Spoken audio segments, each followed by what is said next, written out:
भगवत गीता और श्रीमद् भागवत में अंतर क्या है? ठीक है। जबकि भगवत गीता भी श्री कृष्ण भगवान पर आधारित है। ठीक है। और श्रीमद् भागवत भी श्री कृष्ण भगवान पर आधारित है। ठीक है। तो आप इनमें 5 अंतर बताइए मुझे। ठीक है, 5 अंतर बताने हैं। और उसके साथ साथ आपको एक समानता भी बतानी है। यानी कि भगवत गीता और श्रीमद् भागवत में जो है मुझे 5 अंतर बताने हैं और साथ ही साथ एक समानता भी बतानी है। आप सबसे पहले आप बताइए। ठीक है। और आप भी कमेंट करके बता सकते हैं 5 अंतर या 10 अंतर, जितने भी आप पे आते हो। अच्छा। चलो तो ठीक है, मैं सबसे पहले जो है इनके अंतर बताता हूँ और आप भी कमेंट करके बता सकते हैं। सबसे पहला अंतर मैं आपको बताता हूँ कि भगवत गीता जो है भगवान श्री कृष्ण ने अर्जुन को सुनाई है और श्रीमद् भागवत जो है सुखदेव महाराज जी ने परीक्षित जी को सुनाई है। पहला अंतर तो ये हो गया। ठीक है। और दूसरा अंतर ये है कि भगवत गीता में जो है 700 श्लोक हैं। कुल कितने श्लोक हैं? 700। और श्रीमद् भागवत महापुराण में जो है 18,000 श्लोक हैं। कितने हैं? 18,000 श्लोक। और तीसरा अंतर है कि भगवत गीता जो है महाभारत का एक छोटा सा बिंदु है। कितना है? छोटा सा बिंदु मत।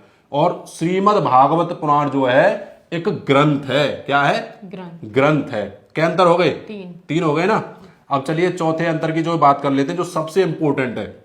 भगवत गीता जो है हमें इस संसार में जीवन जीने की कला सिखाती है कि आपको अपने जीवन को कैसे जीना है। वहीं पर श्रीमद् भागवत जो है इस संसार से निकल करके भगवत प्राप्ति कैसे हो वह सिखाती है। बहुत बड़ा अंतर है। अगर इसको अपने जीवन में उतार लिया ना किसी ने, तो उसे इस संसार में जीने में कोई भी दिक्कत नहीं आएगी। वह अपने आसानी से जो इस जीवन को पार कर जाएगा। और मैंने आपको श्रीमद् भागवत में बता दिया कि यह हमें संसार से निकलने की जो है भगवत प्राप्ति की वो बताती रास्ता। अब बात कर लेते हैं 5वें अंतर की। 5वां अंतर क्या है कि भगवत गीता जो है भगवान श्री कृष्ण और अर्जुन के मध्य जो है एक बातचीत है। ठीक है।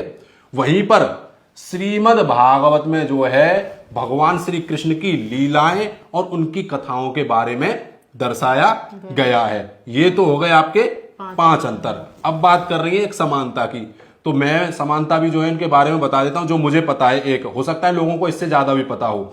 तो इनमें जो एक समानता ये है कि भगवत गीता को भी जो है ऋषि वेद व्यास जी ने लिखा है और श्रीमद् भागवत को जो है इनको भी जो है ऋषि वेद व्यास जी ने लिखा है। समानता तो ये है। और पहले अगर दूसरी समानता की बात करें तो समानता आप पहले ही बोल चुकी हो कि भगवत गीता भी जो है भगवान कृष्ण पर आधारित है और श्रीमद् भागवत भी जो है भगवान कृष्ण पर आधारित है। तो ये हो गई इसकी समानता। आप भी हमें कमेंट करके बता सकते हैं। अगर इससे भी ज्यादा आप बता सकते हैं तो यहीं पर वीडियो को विराम देते हैं। सभी को जय श्री कृष्णा, राधे राधे।